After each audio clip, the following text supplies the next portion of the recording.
श्रोता प्रेमियों, मैं राम सागर शास्त्री आप लोगों के समक्ष एक कहानी रखने जा रहा हूं, खूनी चंपा।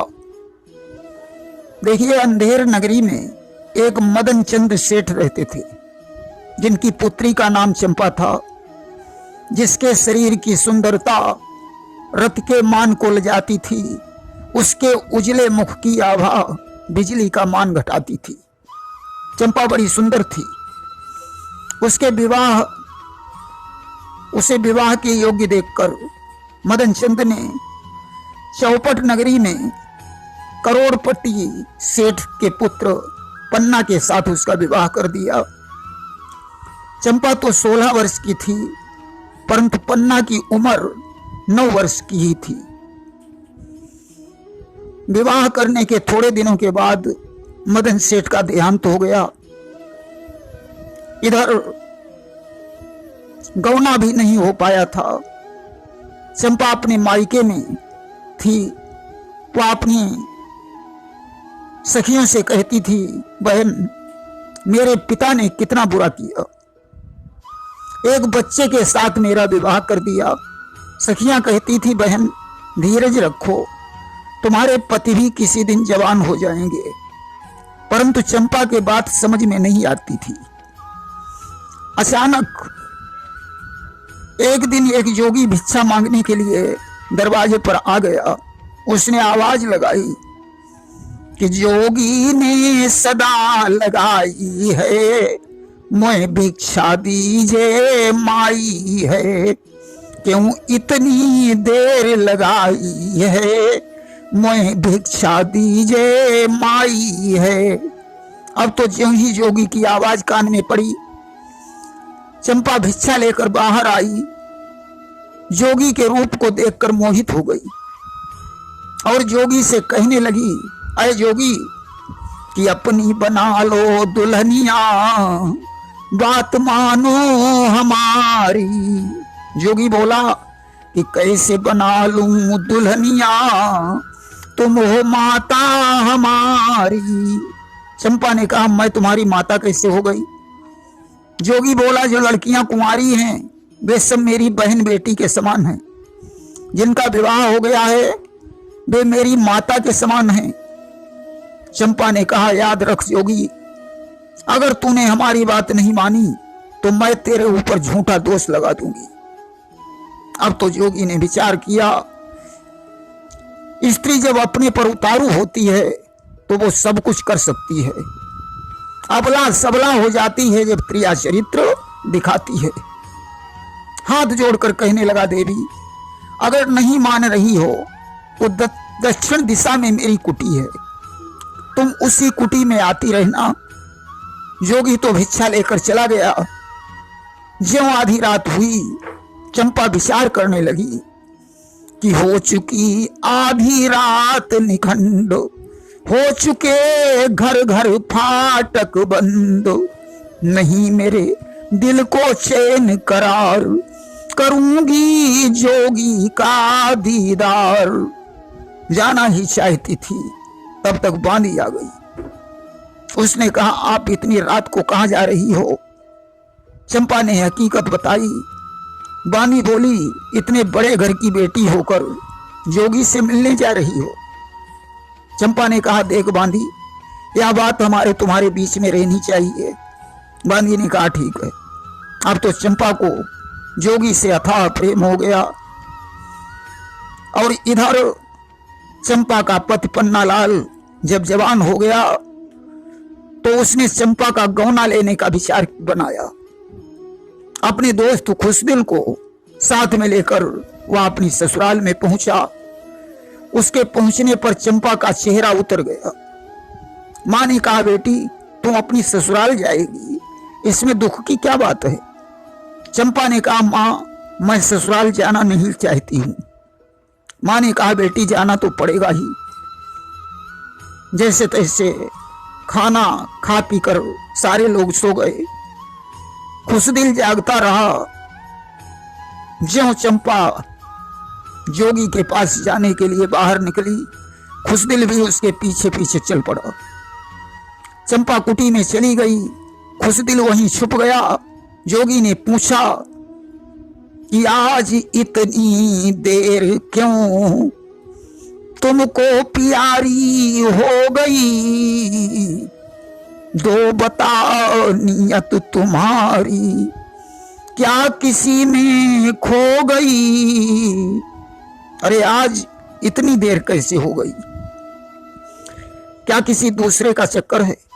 चंपा ने कहा क्षमा करना, अपने मित्र खुशदिल के सहित मेरे पति मेरा गौना लेने आए, इसलिए देर हो गई। जोगी ने कहा अरे दुष्टा, तूने मेरी बरसों की तपस्या को नष्ट कर दिया और अब मुझे धोखा देकर जा रही है। अगर सच में तू मुझसे प्रेम करती है तो अपने पति का शीश काट कर मेरे पास ले आ। चंपा वहां से भाग खड़ी हुई। खुशदिल विचार करता है, हाय विधाता, यह कितनी डायन है। चंपा घर पहुंची, तलवार उठाई। पन्ना गहरी नींद में सो रहा था, उसे पता ही नहीं था कि आज मेरे साथ क्या होने वाला है। चंपा ने उसका शीश काट लिया और लाकर जोगी के पास रख दिया। अब तो जोगी का कलेजा दहल गया।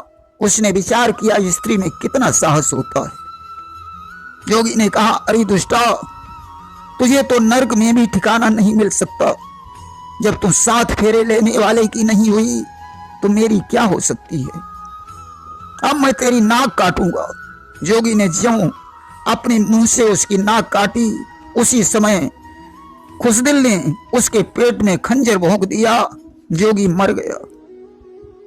खुशदिल वहां से लौट आया, अपना बिस्तर ठीक किया और चुपचाप लेट गया। इसके बाद चंपा पहुंची और जोर जोर से रोने लगी। सत्य कहा गया है कि त्रिया चरित्र जाने नहीं कोई, पति को मार सती जो होई। चंपा की मां जग गई, बेटी क्या हुआ। चंपा ने कहा मां, इस खुशदिल ने मेरे स्वामी का शीश काट दिया है। मैं बचाने के लिए दौड़ी तो इसने तलवार से मेरी नाक काट ली। माजरा सुनकर कोतवाल आ गए। खुशदिल ने कहा कोतवाल साहब, ये झूठ बोल रही है, इसने ही मेरे मित्र पन्ना को मारा है। इसका जोगी से अवैध संबंध था, मैंने इसका पीछा किया। जोगी के कहने पर इसने अपने पति का शीश काटा। जोगी ने इसकी नाक काटी, तभी मैंने उसे मार डाला और वापस घर लौटकर लेट गया। अब यह झूठा दोष मेरे ऊपर रख रही है। खुशदिल की बात को सुनकर कोतवाल ने खुशदिल और चंपा को राजा के हवाले कर दिया। राजा ने चंपा से कहा तेरी कटी हुई नाक कहां है। नाक का जो सबूत देगा वही सच्चा है। चंपा ने कहा पता नहीं नाक कहां गिर गई होगी। खुशदिल ने कहा राजन, सही सबूत मैं दूंगा। इसकी आधी नाक जोगी के मुंह में दबी हुई है। खुशदिल राजा और दरोगा को साथ में लाए। देखा जोगी मरा पड़ा है, चंपा की आधी नाक उसके मुंह में दबी हुई है। राजा ने आदेश दिया इस स्त्री का सिर मुड़वाकर, काला मुंह करवाकर सारे शहर में घुमाया जाए, ताकि भविष्य में कोई स्त्री इस तरीके का जुर्म न करे। आज काला मुंह करवाकर, सिर मुड़वाकर उसे सारे शहर में घुमाया गया। इसके बाद राजा ने जल्लादों से कहा जाओ अब इसे जंगल में ले जाकर कत्ल कर दो। जल्लादों ने उसका कत्ल कर दिया।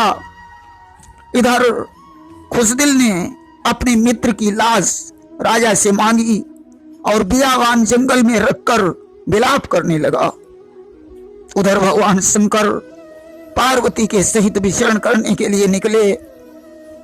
पार्वती के कुछ भनक पड़ी कान में आन, कहने लगी महेश से जंगल के दरमियान। पार्वती ने कहा स्वामी, इस जंगल में कोई रो रहा है। भगवान शंकर ने कहा प्रिय, यह तो दुनिया है, कोई हंसता है कोई रोता है।